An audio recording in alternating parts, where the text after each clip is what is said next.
Morning everyone, welcome to another Compliance Over Coffee. And this morning I wanted to cover document updates. Currently I'm updating all of our compliance documents for our sourcing business and then updating our documents for our course. Why are we doing this?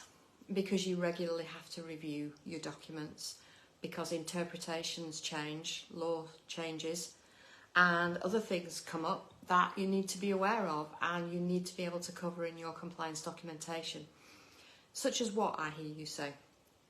Such as proliferation finance.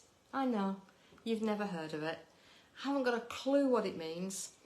And to be honest, neither had I, until I realised that estate agents, estate agency businesses, were being questioned about their knowledge around proliferation financing, and was it in their risk assessments, and did they understand how to set up the controls and procedures to mitigate proliferation financing.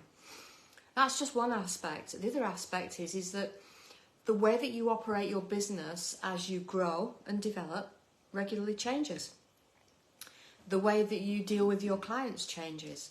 You may change your electronic due diligence system. You may decide that you need to add more information to a document for data gathering.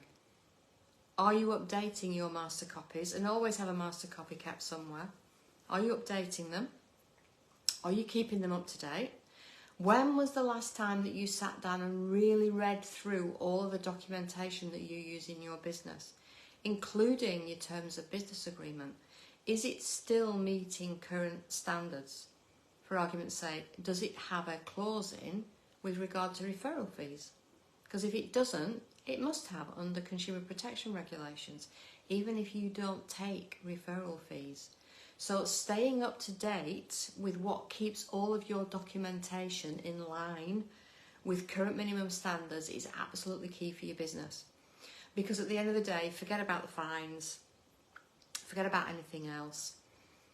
If you don't keep your documentation up to date and a complaint is made about you, and it goes to a redress scheme and they decide that your terms of business agreement just isn't fairly worded, wasn't clear enough, you will have awards made against you.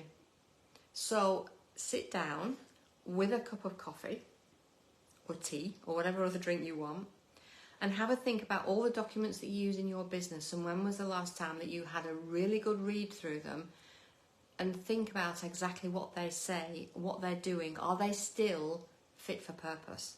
And if not, sit down and start going through them and updating them. That's Compliance Over Coffee for this morning. We will be back again the same time as always next Thursday, 8:30 in the morning. In the meantime, we have one of our free webinars coming up next Thursday, I believe it is, and after I finish this, in the chat box, one of the team will put the link in. I'm smiling at one of the team now, for you to be able to reserve your place. What are we talking about this time? I believe it's securing investors. I believe that's the topic this time. Completely free, an hour's content. Basically, it's training content. There's no waffle in it and there's no sales pitch at the end of it. It is basically training content for an hour with an opportunity for a Q&A at the end. So that link will be in the first comment. Thank you. Have a fantastic weekend. I hope you have fine weather where you are. I think we're in for a bit of a dousing in the northwest. Hey ho. And I will see you next week at the same time. Bye for now.